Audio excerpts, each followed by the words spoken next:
All right. Good morning, everybody. I know that people are signing on. We have Jill Fitcheard here today, who is the Executive Director of the Community Oversight Board. Jill, welcome. Thank you for being my guest today. Thank you for having me. I know it's kind of a kind of a gloomy Saturday morning. Maybe the weather will get better. I don't know. It's kind of cold and damp. Perfect fall weather for staying inside and watching football games and other stuff. So Jill, what we usually do is we'll start for a couple of minutes before we, well, you and I will talk for a couple of minutes before we get started really at about 10:03. So again, thank you for being my guest. I'm looking at that thing over your right shoulder. What is that? It looks like, It actually, I can't tell what it is. It's like a board that has clothespins, and I put like affirmations or, sayings that help make me feel good, while we're in the house with COVID. So that's basically what it is. And have you got a good affirmation for us this morning? Because I think we all could use some good words. Well, this one says, feeling good starts from the inside. So if we're feeling good internally, it kind of comes out of us and it spills over to those that we are encountering. So. All right. Yeah. Thank you. Do you read that every morning? Do you check on that? Because I think I need to start posting. I don't change it out as much as I need to, but yeah, not really. Well, I think, it's interesting just talking to people during all this stuff. It's been, I know it's challenging for everybody. Everybody has different roles and different things that they have to do. But sometimes just waking up and getting out of bed and going, okay, here's another day of this is difficult. But, and I know, we'll announce the numbers in just a minute in terms of the new cases, but it seems like we're seeing a spike again in Tennessee. And I don't know. I'm just, I think the more we can find good positive statements and affirmations, the better it is for everybody. So I think what you're doing is smart. Well, so it is 10:03. It is time to start. Welcome back. I was off last week. I actually went to Johnson City, where I'm from, and because we were checking on some folks. So we are back now, and Jill Fitcheard is our guest today, Executive Director of the Community Oversight Board. Jill, a couple things, and then I'm going to start asking you questions. I saw where we have 294 new cases of COVID from yesterday in Nashville. That's 33,016 overall cases, one additional death. In case people didn't know, check the news, but the Metro Nashville Public School Board met yesterday, I think in kind of an emergency meeting, and with the rising number of cases, they put their phased-in approach for 5th through 8th grades on hold. I think the K through 4, which they had already started, stays the same. But I think they're worried just like everybody else about this rising number, so they put their plans on hold. I don't think they have any specific date as to when they're gonna try to hit. I think they just realized that they maybe needed to take some action. Mm-hmm. So that is kind of where we are with the news. Councilmember Hancock, Tanya Hancock, is on our call today. So thank you, Councilmember. And I think that's all the information I had at this point. So it is time to start. So Jill, thank you for being my guest. Usually my first question to all my guests are, tell us a little bit about yourself. Where are you from? How did you kind of get to this situation, that type of stuff? Yeah, sure. So I am from San Francisco, but excuse me, I've lived in Nashville for, I want to say 25 to 27 years or something like that. I moved here in 1995. I moved here from Washington, D.C. And my family's originally from Tennessee, West Tennessee. Mm-hmm. And so I had relatives living here in Montgomery County. And so I decided to move to Nashville. And I've been here ever since, working and raising my children and just being connected to the community in any way that I could. So where in West Tennessee were your family originally from? Lexington, Henderson County. Henderson County, Lexington. I know where that is. Yeah. Um, and so, what brought you down from DC down to Nashville? Oh, just life changes. I just Yeah. decided to leave DC. DC was cold, and I decided, no, I'm just kidding. But I didn't have family there, and I had some life changes, and so I just decided to move to Tennessee, where I had some support. Yeah. Good. And what were you doing before you became the executive director of the COB? What have you been doing in Nashville? Oh, so what I've been doing in Nashville is I was working for the public defender's office before I came over to the community oversight board, and I worked there for 11 years, and I was an investigator and then got promoted to chief investigator. Before that, I worked with probation and parole.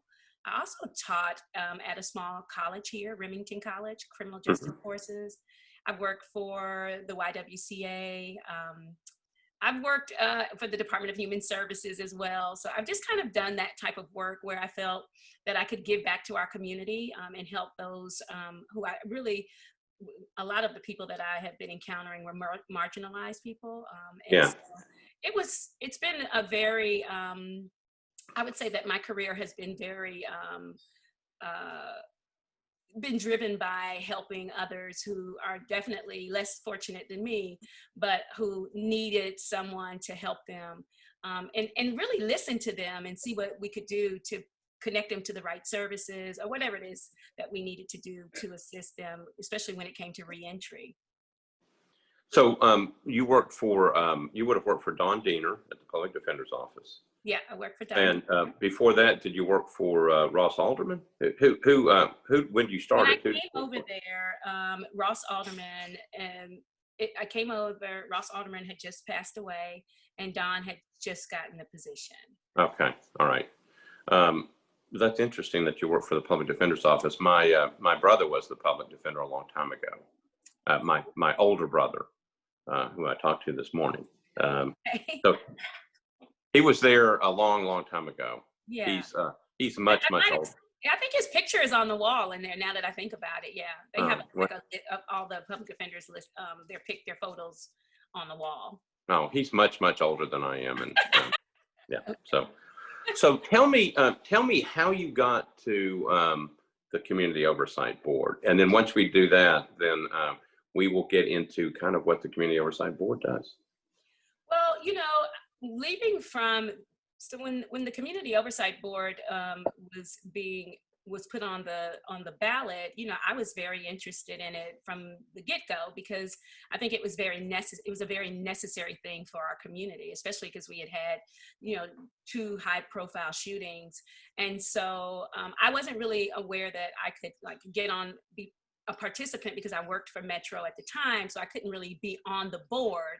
And so it was something that when I saw the position release, I was like, well, maybe I can do investigations over there to help assist the community with this type of endeavor. And so I just applied for it, and I applied to be the investigator supervisor because that's what I was doing. Right. And I have I think I have a tremendous amount of knowledge into investigations. And I also have been a police officer in Washington, D.C. So, I have, I think my perspective came from both sides where I worked for defense as well as working as a police officer. And so I thought that I would be able to bring that experience to help set this board up and to, work within the agency. So I just applied, and I was fortunate enough to be offered the assistant director position. Okay. So I didn't know you were a police officer. So that's, I think, is probably very interesting for this. So, so take a step back for just a second. Okay. Tell me a little bit about that, because obviously that brings a kind of a unique perspective from all the different things that you've done.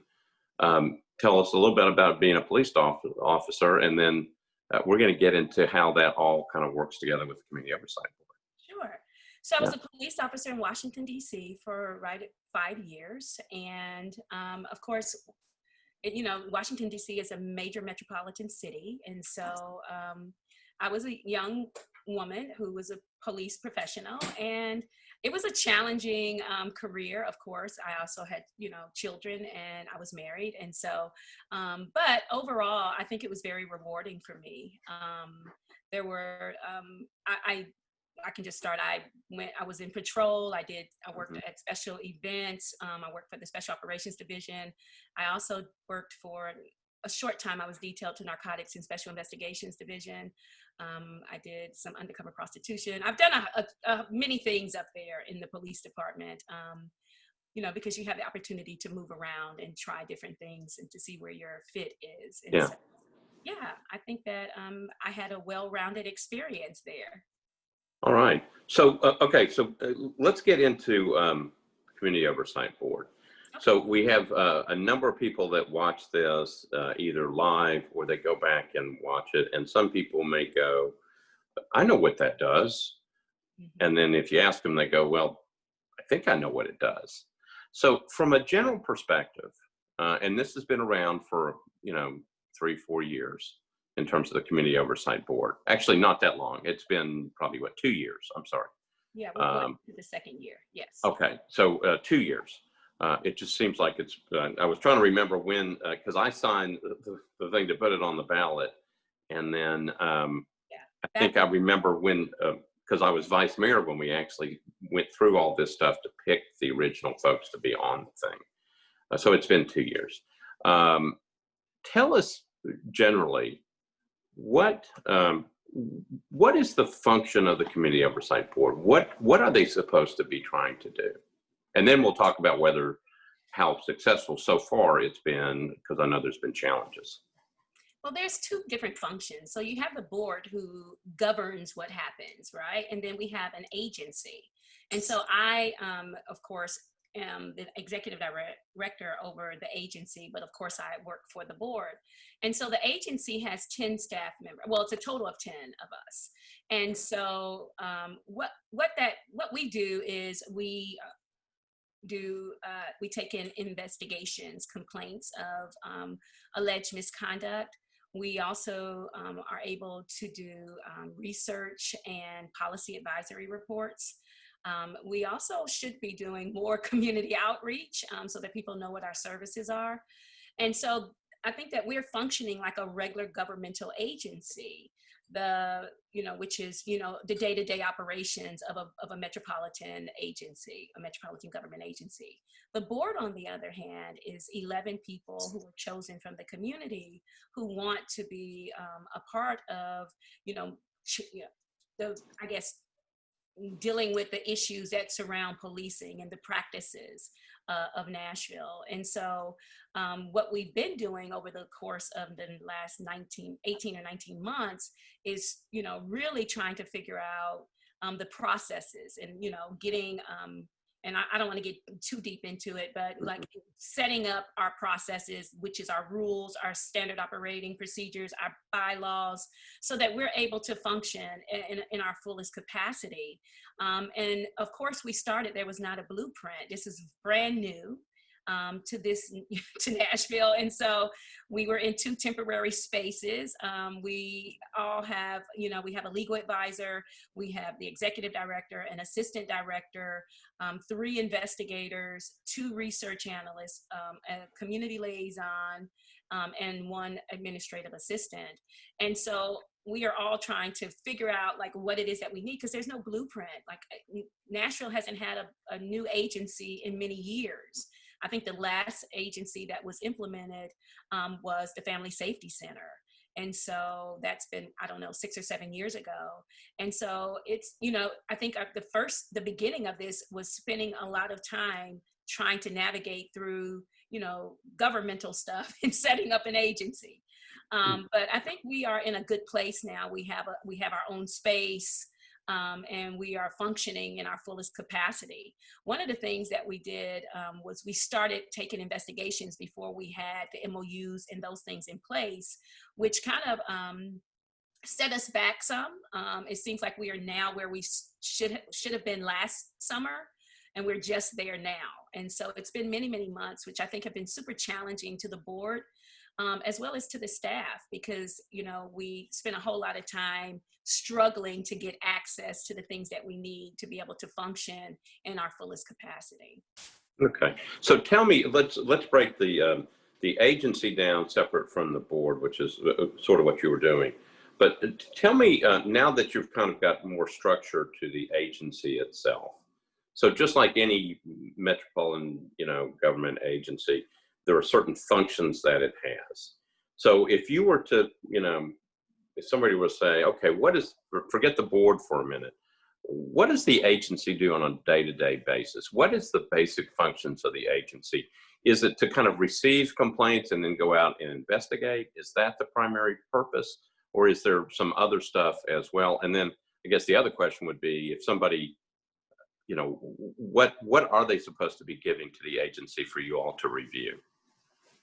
Yeah, so what happens is, excuse me, we take in complaints, whether they're Mhm. emailed in, whether they are called in, or whether a person comes to the office and they would give us a complaint. Sometimes we get not only complaints, but we get commendations too. But yeah, so we take complaints, they go through an intake, and then they are assigned to investigators.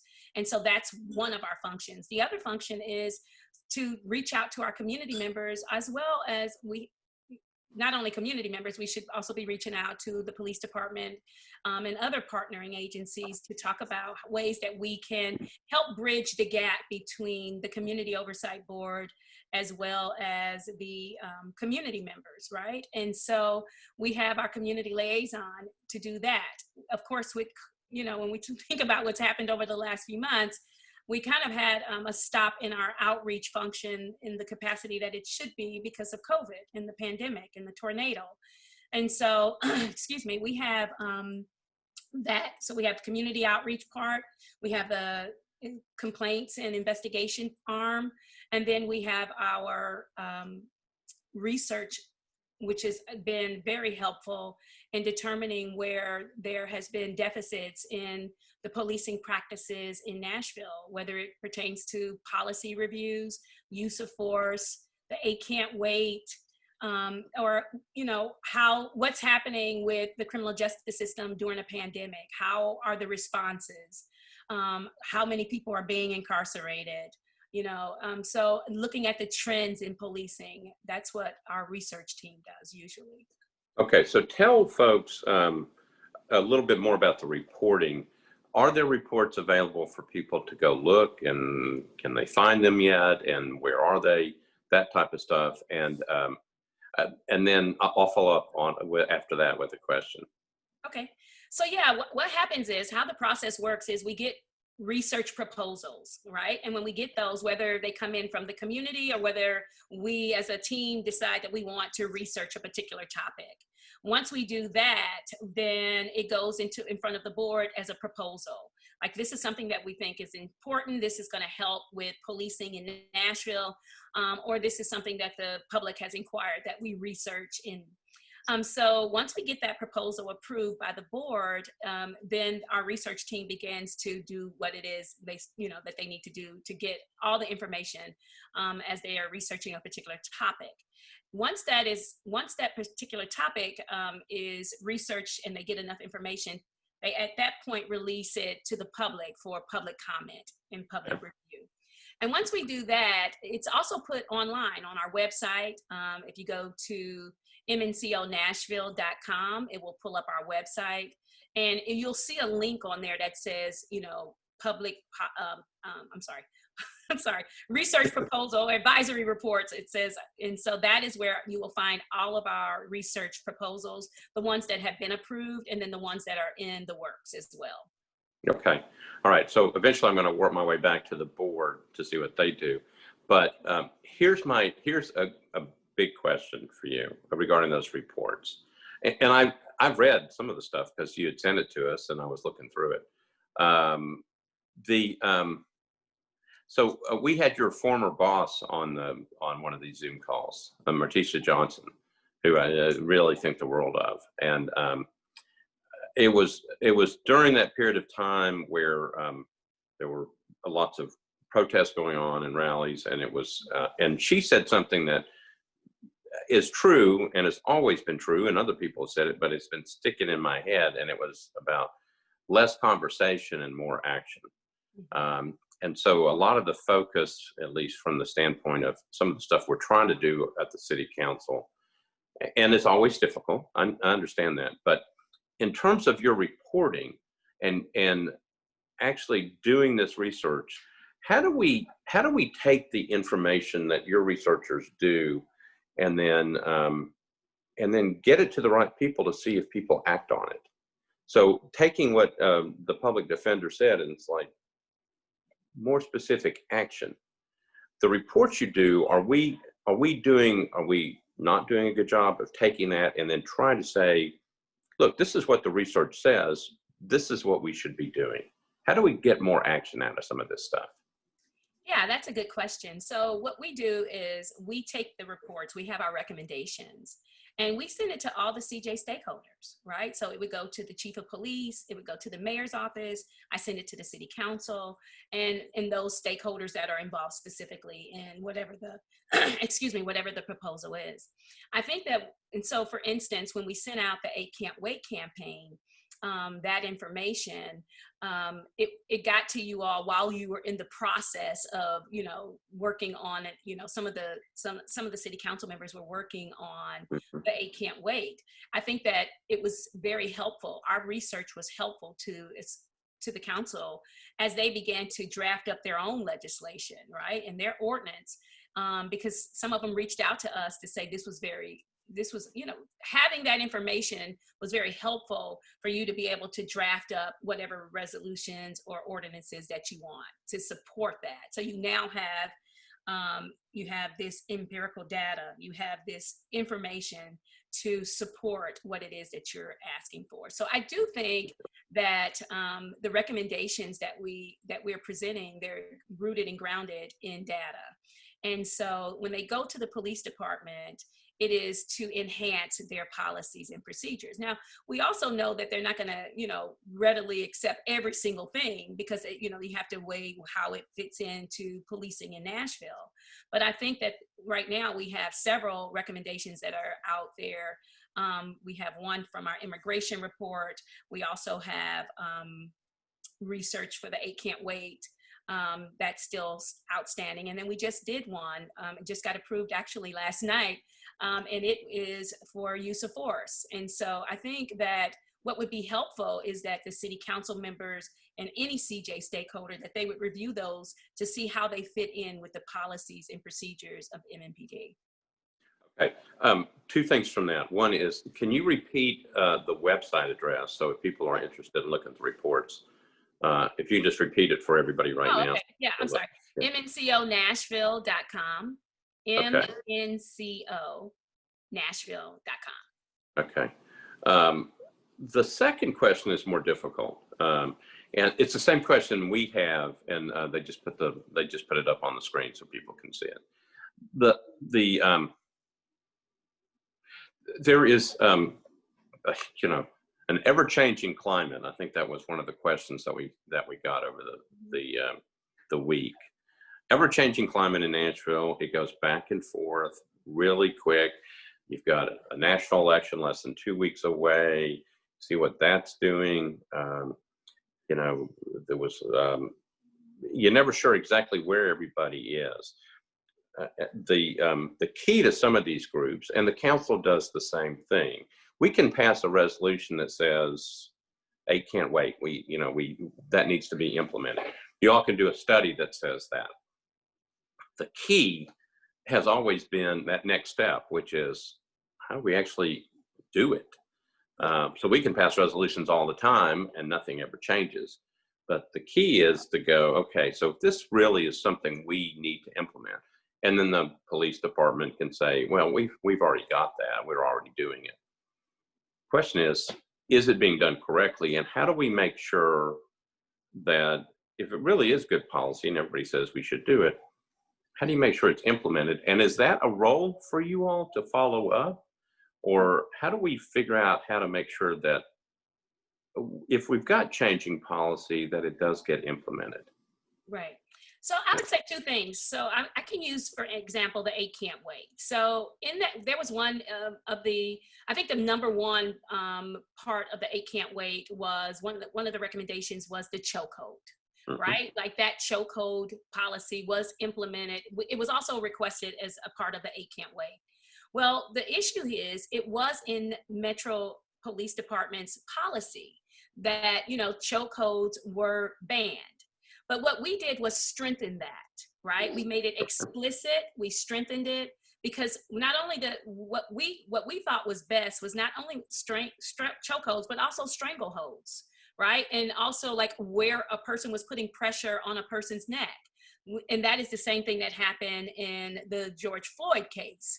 It wasn't a chokehold, but he was using his legs to, stop the airways in Mr. Floyd's neck.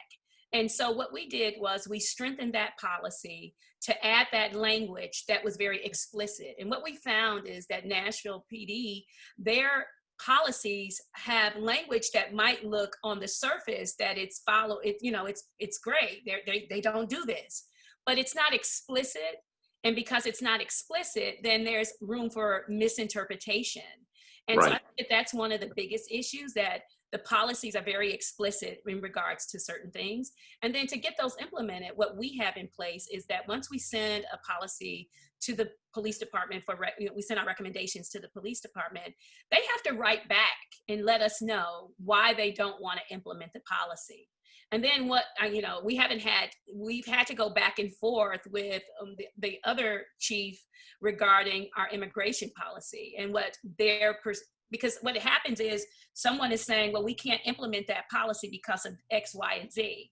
And when we go back and say, well, it's been implemented in other places, it doesn't break the law. We have a lawyer on staff who reviews it to see if it falls in line with what the laws of the state, what the state statute says.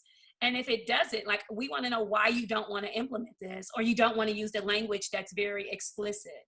So I think that that's what the role and the function is of the board, right? To go back and vet this stuff and then sit down and talk about what's the next steps on how we can move forward in these recommendations being implemented. Okay, so let's talk about the board. So you've talked about the agency and talked about, I think the reporting tool is very important. Communication's obviously important, a little stuck right now with the pandemic, but going to be important. What's the role of the board? What do they do at their board meetings? What are they supposed to be doing? What are they looking at, and what kind of decisions are they making? Well, I think, the board is made up of a very diverse group. So I think we have 7, so there's 11 board members. Mhm. 2 are city council nominated, 2 are nominated by the mayor, 7 are nominated by either community organizations or self-nominated. And so you bring this diverse experience, right, into the board. And so I think it's very helpful to hear from the members of our board who are from the community as well, because they bring firsthand knowledge of what the community members are saying and what they want to see happen with this board. So you have all these different perspectives, and what they are doing is we're presenting information to them, and they are weighing it and saying, well, it could be strengthened because in our community, this is one of the issues and so how do we implement those issues into policy change? Or, when we present information to them, they may say, well, I think that, it can be even a little stronger, or maybe you didn't do enough here, especially as it pertains to investigations. Like, well, did you ask these questions? Or, we might send it back to the drawing board and let's start from scratch. And I think that because it's such a diverse, across the board, there's, across the generations and professions, you bring all these different perspectives so that we are bringing the perspective of the community as we enhance policing practices here. Okay, so tell me about like a case of misconduct. How does that eventually get to the board to make a determination? Do they all get to the board, or are some of them screened out along the way? And then which ones does the board actually look at? And Yeah. what's the process kind of how that works? So the process is we've had to, it's been, of course, it's been a learning experience. So, and early on, we didn't have software to keep up with our cases. And so we were documenting them in a certain way. We were vetting them really early on. Because really you do have to do some pre-investigation because sometimes the cases are out of our jurisdictional time frame. Mhm. Right. And so we have people, and also because we're called the Community Oversight Board, we get lots of calls that aren't really related to policing. They're related to something else. And also, we get calls from other counties, lots of calls from other counties. And so, from people who are experiencing, some type of police issue, and it could be from, Rutherford County or wherever, Smyrna. We get lots of those calls. And so we spend that time and we were documenting those because we wanted to make certain that we were taking in and documenting everything that, when we get calls to show that we are, not just being dismissive, and we have good data on the calls and demographics on the people that are calling. And so what happened is we started taking investigations on really early before we were really prepared to take those. And so unfortunately, some of those cases we had to administratively close because, for instance, a complainant might have just been, like, it's over with now. I don't want to continue. Or we lost track of complainants. And so we're in a better place now, but I think that that's just some of the heartburn that you receive in the implementing of a new agency. But I think that where we are now, as it pertains to, we had our very first proposed resolution report on yesterday, and it went really well. And that was a complaint against an officer regarding courtesy and failure to provide assistance. And out of that, the board was able to recommend that the policy be strengthened because there wasn't a policy that really addressed the issue that the complainant had. And so that can also be found on our website, because every time we get a proposed resolution report, that is a report that has the complete investigation, that will be up on our website for the public to view and be able to look at what the facts of the findings are, as well as to see what the complaint is. So tell me, you said it was your first resolution report. Mm-hmm. So was that, and I guess I'm still interested to figure out. So on an allegation of misconduct, some of them are worked through, by the staff. Not all of them, get all the way through, and some have to be reviewed. When you have a resolution report, are those the ones, are those the misconduct allegations that have finally made it to the board for them to review? And is that what they were doing yesterday? Was that the first kind of report? Okay. Yeah, it was our first report. What happens is we get a report, it goes to an investigator. The investigator, does all the investigative work. And then it goes to our assistant director for him to vet it and view it to make certain that it's sound. And then it comes to me. And when it comes to me, I'm the person that creates the proposed resolution report. And I take all the evidence, review it, listen to the recordings, and look at the entire package. If I find that something is missing in that package, or I need more information, I send it back.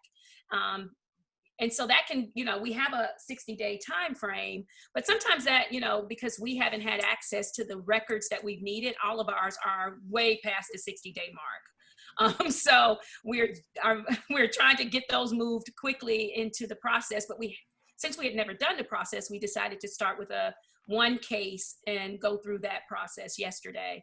And it was, an opportunity for the board to be exposed to it. The board has the opportunity to review it and make 4 determinations. Either they can accept it as it is, they can accept with modifications, they can send it back. They can send it back to the investigators for more information, or they can reject it. They also can make it's the same determination that MMPD uses. Either it's sustained, it's not sustained, it's exonerated, or it's unfounded. So we use the same information that MMPD uses, and they were helpful in showing us some of their disciplinary process too, because it's not only MMPD's process, we also have to adhere to civil service rules as well. Okay, so so you have a report that comes through. Who is at the board meeting? So if there's an allegation of misconduct, is it the individual alleging the misconduct? Is the police officer there, or is this all been done before by the staff, and this is basically a report to the board to make a recommendation? Yeah, so the process is that what happens is once we get the proposed resolution report, we have 10 days before the next board meeting to post it online and to notify the officer and the complainant. So they have 5 days to respond to it and say, I want to say, you know, I want to come to the meeting and have my say so. Okay, and so the board can approve that, and if they approve it, then the officer as well as the complainant, if they want to show up, would have an opportunity to address the board with their, you know, whatever comments they want to make. It won't be like a hearing and a dialogue back and forth. It'll just be, this is what happened, or whatever they want to say in regards to this proposed resolution report. Okay. And so the board can hear those. And then of course, after all that's done, the board makes a decision on accepting the proposed resolution report. And if they accept it, like they did yesterday, then, you know, but of course they accepted it with some modification to strengthen the policy recommendation, because I make the initial recommendation, and then they listen to it and they add whatever commentary they want or modifications. And then now it goes to the chief of police to make the final determination on discipline. Okay, so I guess that was the next question was going to be, okay, so the board takes a step and they make a determination on this recommendation that comes to them. And then they send it over to the police chief. And in this case, it may be a policy change. But in some cases, it might be a recommendation about, I assume, about a particular officer and their conduct, about maybe something that should be done because that officer's conduct was out of line. And that's just a hypothetical at this point. It wasn't on the case yesterday, I don't think. No, it was on the case yesterday. Okay. But that was not sustained. That particular allegation was not sustained. Okay. So let's say that, let's take that case and let's say it was sustained. Let's say that there was a recommendation that the officer be disciplined. Maybe that's the recommendation. It then goes to the police chief.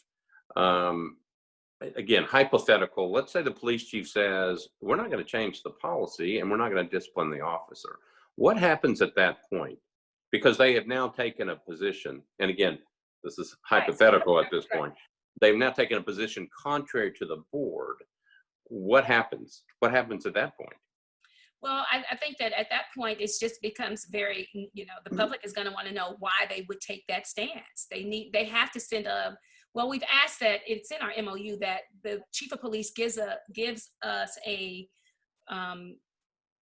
an explanation on why they're taking the stance that they're taking. Okay. And that's all that we can do, because we don't have the authority to, the only authority that we have is to make a recommendation. And that's where it kind of ends with us. But I do think, you know, the public has the opportunity, that's because that becomes very transparent, that why an officer, you know, the recommendation that we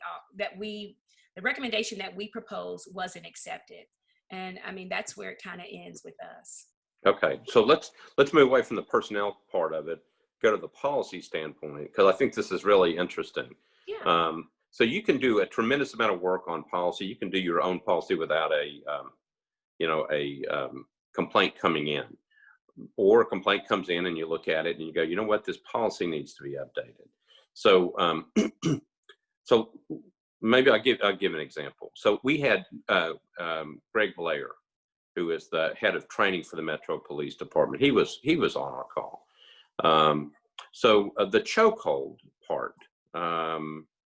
You know, most of the officers that I talked to after the George Floyd situation says, unacceptable. You don't do that. That's not how it goes. You all have looked at that, and maybe the 8 can't wait there was something in there where the policy, something needed to be strengthened on it to make sure. But we all know that, I mean, we can write all we want to in terms of policies and everything. It's a matter of implementing and making sure people understand unacceptable behavior not allowed. Tell me, again, how do you know if something like that happens, how do you make sure that it is fully implemented and that people are properly trained? And then the second question would be, if that doesn't happen, you know, if people go, yeah, you know, that should be a change in policy, but you know, we're just going to keep going, or there's a fight, a dispute. Mm-hmm. How do we work that out? Does anybody have the ability? Does the mayor? Does somebody have the ability, when we can't get it worked out between the Community Oversight Board, and I'm not even sure if we've gotten to that point yet, but if you all say, this is how it should be, this is what the research shows, and the police come back and say, nope, how do we get that worked out? Or is it going to be a public mandate and we just have to work through it that way? Yeah, I think one of the things, for instance, you know, with it, if we just stay with the policies right now, how they are, one of the things, and I think that the mayor's policing policy commission is looking at, and we have our research, the lead researcher working with them in regards to how this information should be put on, you know, that everyone can, you know, have access to it. It's online. But the thing that I found to be interesting as it pertains to policy is that we can make these recommendations, but how Metro Police Department is providing that information to their officers is a little, I think that it's not the way that really clearly, it's not explicitly, the information is put on roll call trainings. And it seems like that information is left up to an officer to, you know, to review it. And so that to me is a little problematic, because it should be implemented into their manual. Because if you just have all these different roll call trainings, you know, someone's going to miss a training and not know that, hey, the policy has changed.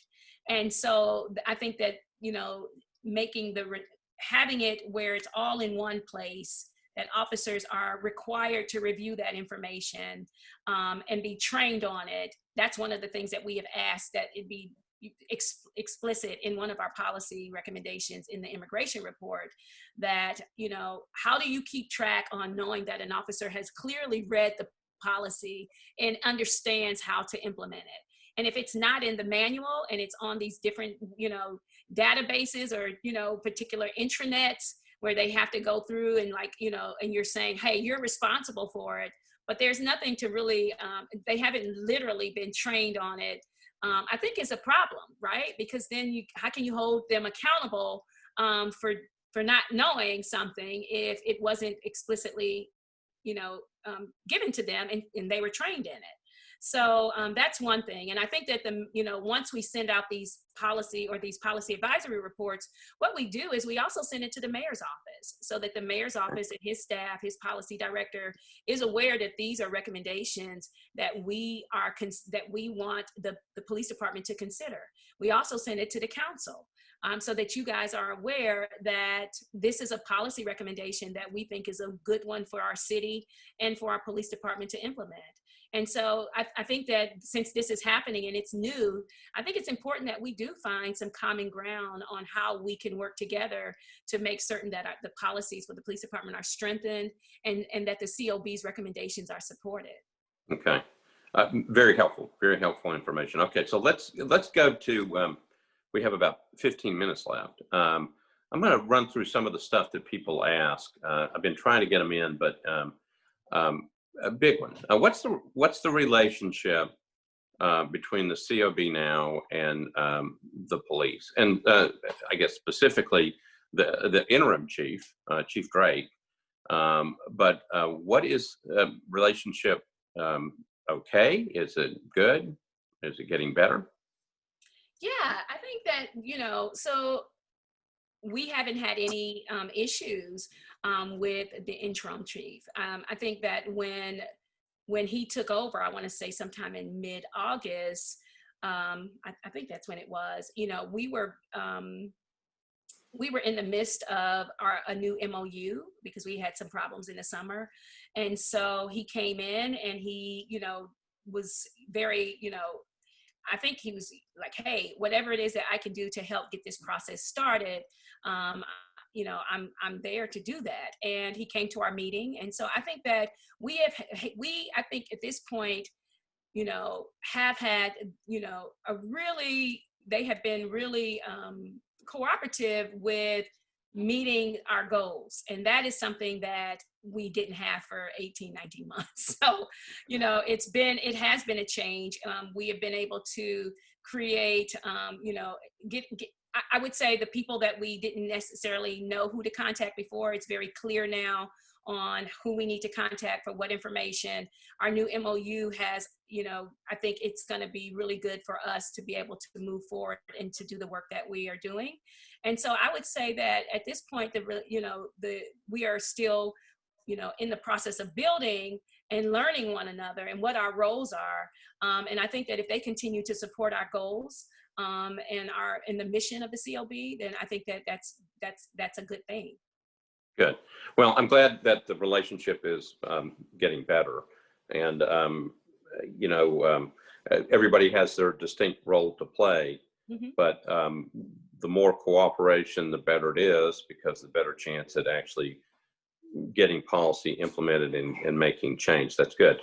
One of the other questions that came in were, how much is the COB involved in the search for the new police chief? Are you all heavily involved? Are you on? I think you may be on one of the many different aspects of this thing. Maybe you should explain all that. Yeah. So I was selected to be on the review panel myself, okay. And I want to say four other criminal justice professionals, or what they call subject matter experts. And so we were tasked with reviewing all of the resumes. And then we were able to hone it down to the top 5 candidates. And so there's another piece to it. So my part is over. And the next piece is the interview process. And I think that interview stuff will happen at the end of, I think it's this week coming up where we'll do the interviews. And that's a different panel. And I can't remember how many people are on that panel, but our board chair is on that panel. Okay. And so, and then some other people from the community. I'm not really sure, but it was listed in it was in the release, but I can't remember everyone who's on there, but yeah. All right. So without violating any HR policies or violating anything that you were told to do, can you tell us, I'm not going to ask for individual folks, but you feel pretty good about the 5 that got put forward? Good people? I think that it was a very competitive and, pool of people. Yeah. Lots of experience. And so I think that we selected the best candidates to move forward. Okay. That's helpful to know. Thank you. I know that they're all going to be around this week, and so we'll see where that goes. Somebody asked about putting, actually we may have got 2 of this, regarding putting somebody from the FOP, the Fraternal Order of Police, on the COB. I know that we had some, and I haven't looked at the list, but I know we had some former police officers on that. Has somebody come and said, what about putting that on? And that's not even your role. That's the role of the council, right, or the mayor in terms of selecting. But the question was about having somebody from the Fraternal Order of Police on the COB. See any benefit to that? Does it help? Does it hurt? Any comments? I haven't really thought about it in that perspective because, I think, anyone can apply to be on the board, right? And so right. The board is open, the city council makes that determination. And so, I think that having many perspectives is fine. Like I said before, the board is made up of diverse people of the community. And so it's not my decision. And of course, it's not, if the city council determines that someone applies and that they have something that is going to help further us along in the work that we're doing, that we were mandated to do, that over 100,000 people requested that we do, which is to, be an independent agency that will, deal with accountability and transparency issues within MMPD, then I don't have, I really don't have any say so in that. So the first time when we selected the initial 9 by the council, we had, many people that came through. If you remember, we had to break everybody, the council into special committees, and everybody had 10 minutes to interview. And then it was because we had so many people interested. The second time around, we didn't have as many. But I think people are intrigued with how this is going to work. I think it was so important at the beginning, and it is still important now. So how do we keep people engaged? Maybe some of it has to do with communications. Yeah. But how do you keep people informed and engaged in what the work of the Community Oversight Board is doing? Yeah, I mean, I think that's a struggle, right? Like, I think that, of course, especially now, I think that as when the pandemic kind of passes and we can get back to some normalcy in how we engage with our community members in public, I find it even a struggle when we're just doing all of our board meetings on a WebEx, where you don't have this, I'm a people person. And so not having this, this ability to engage that way is kind of challenging. So what we've been doing is making certain that we're keeping our social media platforms, with the information that's happening with us. We hosted 4 community town halls regarding the selection of the police chief, or what people wanted to see in the next police chief and public safety for Nashville, which I thought that was really good. They could call in live. And so, and they could also send in written notifications. We get lots of people that send us information, but I think that what happens is there's so much information happening, and it's not usually until something, something big or a critical incident comes up that people really realize what we do as a board. But I would say to the community members to stay engaged by going to our website, going to our social media platforms, reaching out to us personally via our, Metro agency, so that, sometimes it's just a phone call. I've called people who have left messages just to tell them what we're doing or to address their concerns. And, I think that that's been very helpful, that people are able to connect with us in that kind of way. And sometimes people just are curious, like you said. And so sometimes it just takes a phone call, but I would implore people to stay connected through those things that I just mentioned, our websites, our socials, because we are doing some great work in this community. And I think that when the pandemic passes, we'll be able to really focus on, connecting the community and the police department in a more impactful way. Okay. Okay, so we got about 5 minutes left. I would say that Councilmember Gloria Hauser has joined us, so we're glad she's there. So here's the last question, and I think it's important. People use the word reset in terms of how everything is going, the reset of the culture, whatever it is. There was a lot of important efforts made over the summer, and we don't want to lose sight of that. Mm-hmm. Tell me, in terms of what, at least from what you can tell us and what you saw in terms of looking for a new police chief, mm-hmm. What were people really looking for? What are we trying to get? This is one of the most important things we've got going on, obviously. Mm-hmm. What were people looking for? What information did you get in? What were we trying to find? Yeah, I think that we got a lot of information in from our community members. When we put up our, I sent that out actually too, just a few days ago, but we got so much where I'm gonna just refer to a couple things, but one of the things that I think that the community wants is they wanna move away from this warrior mentality, right? And so I think that, what the overall theme is, they want a police chief who is a visionary, right? That has a vision of how he or she, what they'll do to fix this, what many consider a really flawed and broken system of policing in Nashville, a system that has been cloaked with distrust and suspicion from many community members, from both inside and out, right? How do you come in and fix the morale?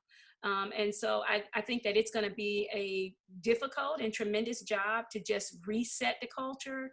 And that has to be done with intentionality, because you can't even get to reimagining if you don't really go in and find out what the issues are and then reset that. And then you have to think about how do you erase systemic racism and structural oppression? And I just think that that's going to take a tremendous amount of effort. And I don't think it can be done in 18 months. Changing a culture doesn't happen overnight. It's going to take a concerted effort. It's going to take lots of training. It's going to take policy change, consistency, and commitment. But I believe that this community wants to assist with that change. And I think that we have heard that, and that was one of the overall themes in our public safety report, that the community organizations want to partner with the police department so that our police professionals can be the best that they can be. And, I think that in order to do that, we have to make certain that we're not putting so much pressure on our police officers to do the work that other community members who are professionally trained, right, to do that work. For instance, you have like those partners who offer mental health services. You have, we have, those who provide mental health. We have community partners who deal with domestic violence. We have violence interrupters, and we have a host of community, opportunity. We have a host of people who can help with connecting the police department with the services that they need so that they're not shouldering all the responsibility. I think that you can't, just officers get calls for every single thing.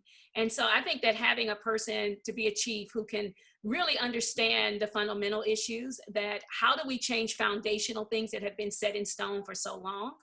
And I think that that's going to take some reckoning of sorts, right? That to acknowledge that Black and brown communities have been harmed. And it's going to take commitment to put in the hard work to get that warrior mindset out of our communities, right? I mean, years ago, all we heard, and this is from even when I was a police officer, that this whole thing of protecting and serving. But we have to reckon that everyone didn't feel that way, right? There are lots of Black and brown communities that didn't feel like they were being protected or served. And so we have to make certain that our communities are fully resourced and that we have to move away from this. I think that it really boils down to training, that if you're training professionals, when they come in, you train them in a way that they understand that their first responsibility is to the community, that it's a more holistic experience. For example, I think training should spend a whole lot of time focused on communication skills and de-escalation techniques. You balance that with the physicality portion, right? Because of course there's got to be some physical and some tactical, but that shouldn't take up 80% of your policing techniques. And I think that once we do that I want to call them police professionals, will be prepared to work in our diverse communities. We have a huge diverse community here in Nashville. And so we need our police professionals to understand that they are coming to serve this community in that capacity. And so. No, I think this is such an important pick. Ultimately, I know there's another group that's going to be involved in this. Ultimately, it comes down to the mayor making the pick. I know there are issues out there that people, are concerned about, everything from the use of force, understanding the culture, understanding the background of Nashville, making sure that all the training and efforts are correct. You've got a sexual harassment issue floating out there.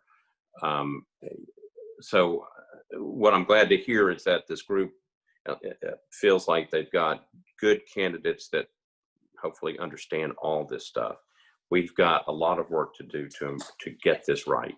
And even once the pick is made, there is so much more work to be done. So everybody, we're in this together. This is important for all of us. It is important.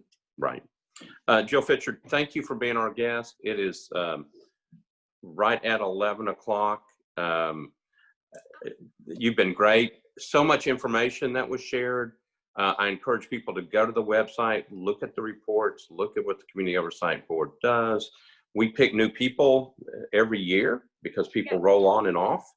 And so if you're interested, you can certainly call Jill and find out more about this. You all are, I know it's a new organization. You're going through those growing pains like every other group does. Yes. But we're glad you're here and keep up the good work. I will tell people for next week, we're working on a special election program on Halloween. So that our guest next time will be talking about the election that will be coming up the week after. Obviously, we just had the debates in Nashville. We'll try to get some folks in who can kind of give us an idea of what they think may happen on election day. Jill, again, thank you. Have a good rest of the weekend. Everybody stay safe. Be careful. Those numbers are going up. Be careful and have a healthy weekend. Thanks, Jill, for being our guest. Thank you. All right. Thanks, everybody. All right. All right. Bye. Bye.